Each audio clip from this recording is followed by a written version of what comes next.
On my shelf sits a jar of soap that cost me absolutely nothing. Not nearly nothing. Zero. One of the ingredients was right next to my fireplace, and the other was sitting in my kitchen. I was actually planning to throw one of them away. This soap cleans, it lathers, and it feels better on my skin than most products I have paid for. The raw material is sitting next to your fireplace at this very moment. This is the soap used by the Vikings. The soap of the frontier family was made from scratch every autumn, and I am going to show you exactly how to make it. I will be completely honest with you about the final result because most videos on this topic either skip that part or get it entirely wrong. You already know what happens when ash gets wet. That gray slurry when rain hits a cold fire pit, or the dark, slightly slimy residue on your hands after handling damp ash. That slick, almost soapy feeling isn't your imagination. When water passes through wood ash, it dissolves the potassium compounds inside and carries them into a solution. The resulting liquid is alkaline enough to begin breaking down fats on contact, which is, at a molecular level, exactly what soap does. This reaction is called saponification. Fat meets alkali. They break apart and reassemble into two things: soap, the fatty acid salt that cleans, and glycerin, the moisturizing byproduct that expensive handmade soaps advertise as a major selling point. That reaction has been occurring wherever ash met rain and fat met water for as long as fire has existed. Around 5,000 years ago, people noticed this and started doing it on purpose. The oldest documented soap recipe was recorded in Sumer around 2800 BCE, using ash and rendered fat combined and heated. The Egyptians documented it, and the Romans scaled it up. By the Norse era, soap making from wood ash was so embedded in daily life that the word lye, the English word for the alkaline liquid that makes soap possible, comes directly from the Proto-Germanic root meaning to wash. The chemistry was the same, the ash was the same, and the fat was the same. The only thing that has changed over 5,000 years is the jar you store it in. Here is exactly what you need, and this is genuinely all of it. First, wood ash, specifically hardwood like oak, hickory, maple, or beech. Hardwood burns hotter and cleaner, producing ash with a higher concentration of potassium salts. You want the fine pale gray powder from a fully burned fire, not the dark chunky charcoal from an incomplete burn. Sift out any large black pieces. The whiter and finer the ash, the stronger your lye will be. Next, you need rainwater or distilled water, not tap water. Tap water contains minerals that interfere with the leaching process. A bucket left outside does the job perfectly. You also need free fat. Rendered tallow or lard produces the most reliable soap with a good lather. Olive oil makes a gentler soap, while coconut oil makes a harder, higher lathering one. Whatever you have available warmed until it is liquid. You will need a wooden, plastic, or stainless steel container for leaching. Do not use aluminum, as lye dissolves aluminum and produces hydrogen gas.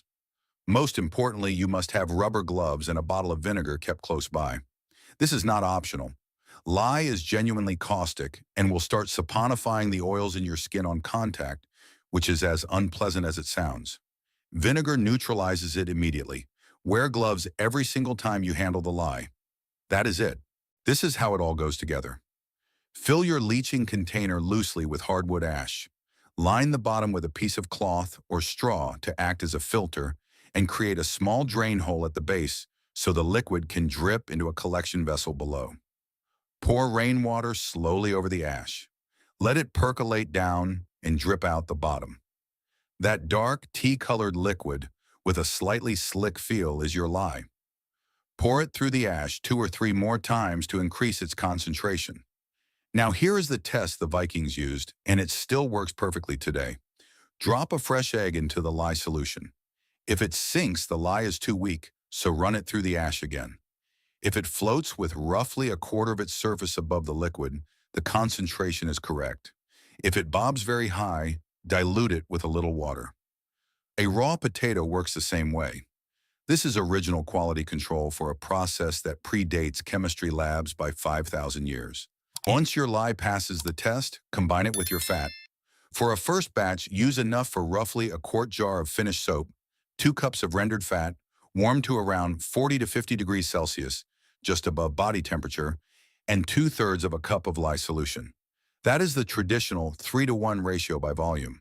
Pour the lye slowly into the warm fat. Never the other way around. Always add lye into fat. Stir constantly. The mixture will cloud and thicken almost immediately. Heat it gently over low heat, stirring regularly. This is the hot process. You are cooking the saponification rather than waiting weeks for it to happen at room temperature. Give it several hours. The mixture will move through stages: waxy, then grainy, then glossy and paste-like, similar to thick mashed potatoes. When a small piece on your tongue gives a faint zap, like touching a weak battery, saponification is nearly complete. When that zap disappears entirely, it is done. Here is the one thing people often get wrong the first time. They expect it to turn into a hard bar. It won't. This lye is potassium-based, and potassium soap is naturally soft. What you will have is a smooth, scoopable paste that goes into a jar. That is correct. That is what it is supposed to be. Scoop a small amount onto your hands, work it into a lather with water, and wash. If you want something firmer, add 2 tablespoons of plain table salt during the last 30 minutes of cooking. The sodium partially displaces the potassium, making the soap less water-soluble and firmer. You can then press it into a mold and let it cure for 2 to 4 weeks, where it will firm up further as water evaporates. This is a documented technique from soap-making manuals of the 1700s. Store it in a glass jar or a wooden mold lined with parchment, never aluminum or tin. Now here is my personal version, the one I actually use. Once the soap is cooked and still warm off the heat, I stir in a small handful of dried mint leaves ground to a rough powder. Mint grows like it is trying to take over my garden.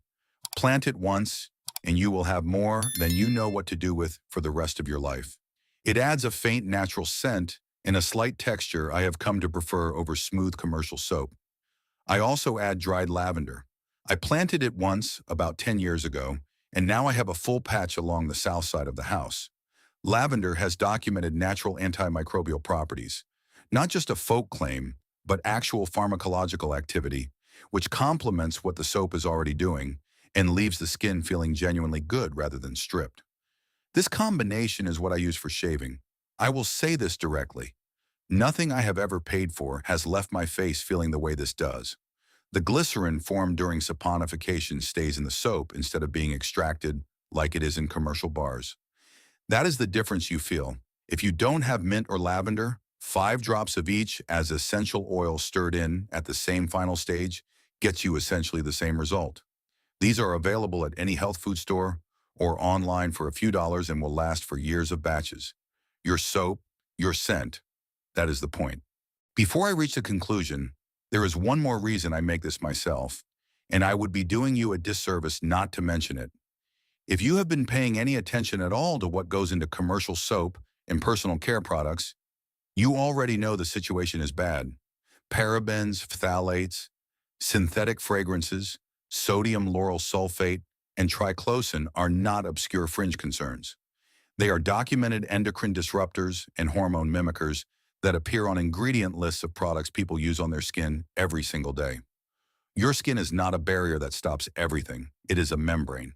What you put on it absorbs into your bloodstream. That is the same mechanism behind nicotine patches and hormone therapy creams. It works because the skin absorbs. According to the Environmental Working Group, the average person applies between 9 and 15 personal care products daily, exposing themselves to over 100 unique chemical ingredients before they even leave the house in the morning.